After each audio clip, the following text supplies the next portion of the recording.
Сайн байцгаана уу? Энэ номыг уншдаг видео маань эхэлж байна. За энэ болохоор part 4 байгаа. Хэрвээ та part 1-ээс 3-ыг үзхийг хүсвэл доор description хэсэг дээр бичсэн байгаа. Бид нэр chapter 1-ээс 3-ыг уншсан.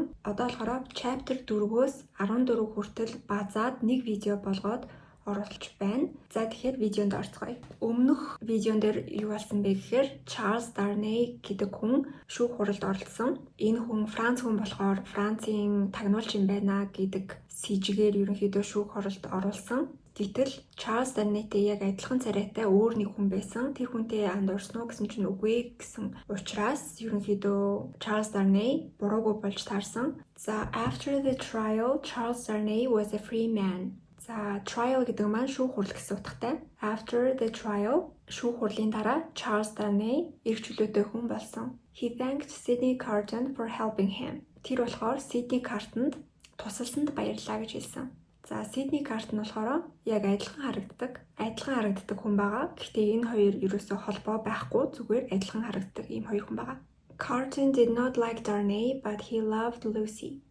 Тэгвэл Carton өөртөө адилхан харагддаг Darnay буюу Charles Darnay-д дургүй. Гэхдээ Lucy-д бол хайртай байсан. Carton had fallen in love with Lucy when he first saw her in the courtroom. Carton Lucy-г одоо анх шүүх хурлын танхимд харангуйтаа дурлсан.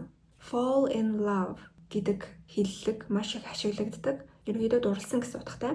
But he felt unworthy of her love because he was drifting in his life and wasting his time. Гэхдээ тэр түүний хайрыг хүртэх эрхгүй гэж мэдэрсэн. Feel unworthy гэдэг маань хүртэх эрхгүй юм шиг мэдрэх гэсэн утгатай. Яагаад гэвэл because he was drifting in his life. Ерөнхийдөө амьдралтаа жоохон зориггүй, drift гэдэг маань хөөх гэсэн утгатай. Зүгээр л ингээд хөвөөл явж байдаг хүн болж таарсан. Тэгээд wasting his time гэхээр цагаа дэмий зүйлд үрдэг ийм хүн байсан байна. Still he told Lucy he would do anything for her. Still гэдэг маань гисэн хэдий ч гэсэн утгатай. Гисэн хэдий ч тэр Lucy-д түүний төлөө бүхнийг хийх болно гэж хэлсэн. Юу ч хийж чаднаа гэсэн утгатай. He would do anything for her. Түүний төлөө юу ч хийж чадна гэж Lucy хэлсэн байна. Дараагийн өгүүлбэр нь Charles and Lucy got married. Charles Darnay, Lucy хоёр гэрлсэн гэж байна. Dr. Manette was pleased. Dr. Manette буюу Lucy-гийн аав нь баяртай байсан. He worked as a doctor and spent time with his family. За тэр эмчээр ажиллаад тэгээд гэр бүлтэйгээ цагийг өнгөрөөж байсан. Lucy and Charles had a daughter. Lucy Charles хоёр охинтой болсон. Their life in England was calm and happy. Тэдний одоо Англид амьдарч байгаа амьдрал нь тайван тэгээд аз жаргалтай байсан. But trouble was coming in France. Гэхдээ Францд асуудал үүссэн. Асуудал гарч ирсэн. The people of France were angry. Францын хүмүүс ууртай байсан. They wanted to kill rich people. Тэд нар баян хүмүүсийг устгахыг хүсч байсан. The French Revolution began. Францын хувьсгал эхэлсэн. Many people died. Олон хүмүүс нас барсан. Charles Darnay learned that his old servant was in trouble in France. Charles Darnay хуучин туслах нь Францад асуудалд орсныг мэдсэн. Learn гэдэг маань сурах гэдгээс гадна мэдэх гэсэн утгатай. He decided to go to France and help him. Тэр Франц руу очоод түүнд туслахаар шийдсэн. Decide гэдэг маань шийдэх гэсэн үг. He told no one except Mr. Lorry. Тэр Mr. Lorry-гоос өөр хүнд ч хэлээгүй гэсэн байна. Except гэдэг маань гадна гэсэн утгатай. Mr. Lorry-гоос гадна хүнд ч хэлээгүй. In France, Charles was arrested. Францд Charles баривчлагдсан. Arrest гэдэг маань баривчлах гэсэн утгатай. Тэгээд was arrested гэдэг нь болохоор Charles өөрийгөө баривчлаагүй өөр хүн баривчилсан байгаа тийм. Тэр баривчилсан байгууллага нь бол мэдээж цагдаа байгаа. Тэр нь ойлгомжтой учраас энэ өгүүлбэрт оруулаагүй. Тэгэхээр энэ өгүүлбэрийг passive өгүүлбэр гэж нэрлэдэг. За яг үйлдсэн эзэн нь байхгүй, үйлдэгдүүлсэн одоо баривчлуулсан хүнийх нь нэр нь байгаа учраас баривчлагдсан гэж хэлхийн тулд to be-гийн хувиргалыг үйл үгийнх нь өмнө нэмж өгдөг. За тэгээд Хэрвээ одоо цаг дээр байсан бол Charles is arrested гэнэ.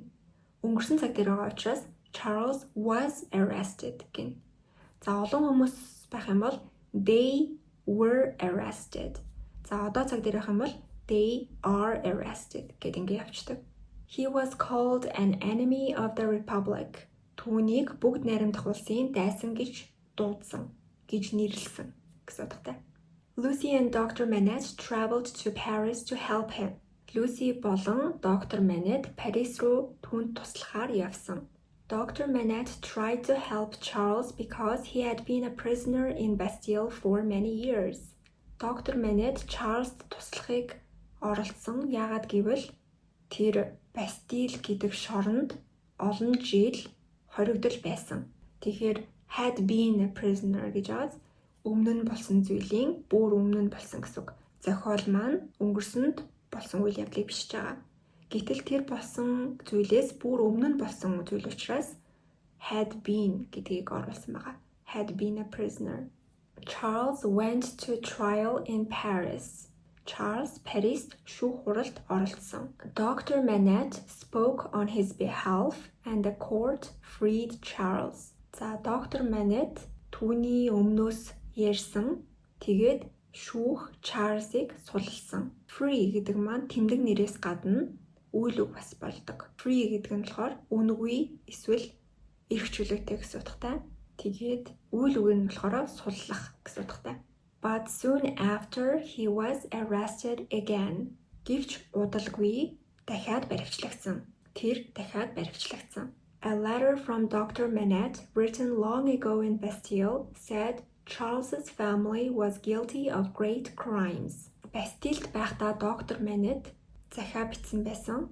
Bastilleд дээр үед бичсэн Dr. Manette-ийн захидалд Charles-ийн гэр бүл маш том гэмт хэргийн буруутна гэж бичсэн байсан. Charles was sentenced to die. Charles-ыг цаазаар авах ял оноов. Sentence гэдэг маань ял оноох гэсэн утгатай. Тэгэхээр ял оноогдсон хүн нь Charles учраас was sentenced гэж бас оруулж байгаа. За Sydney Carton came to Paris. Sydney Carton Парист ирсэн. He saw how much Lucy loved Charles. Lucy Charles-д хичнээн их хайртай гэдгийг тэр харсан. Carton made a brave plan. Carton зоригтой шийдвэр гаргасан, төлөвлөгөө гаргасан. Plan гэдэг маань төлөвлөгөө гэсэн утгатай. He went to the prison and changed places with Charles because they looked so alike. Тэр шорон руу очиод Charles-тай адилхан харагддаг тул түүнтэй байраа сольсон. Charles was taken out of prison. Charles шоронгоос гарсан. Ерөнхийдөө was taken out гэхээр бас адилхан passive хэлбэрээр бичсэн байгаа. Charles өөрөө гараагүй хин нэгнийг гаргуулсан учраас was taken out of prison гэж байгаа. Sydney Carton died instead. Тэгээд Sydney Carton түүний өмнөөс нас барсан. Түүний өмнөөс түүний оронд гэсэн утгатай. За he died happy knowing Lucy and her family would live in peace. Тэр Lucy болон түүний гэр бүл амар тайван амьдрах болно гэдгийг мэдээд аз жаргалтайгаар нас барсан гэж. За нэг иймэрхүү зохиол байсан юм байна. За тэгээд орчуулгатай холбоотой асуулт байх юм бол доор бичээрэй. Зөндөө олон дүрм болон үг шинээр мэдэж авсан байх гэж найдаж байна. Bye.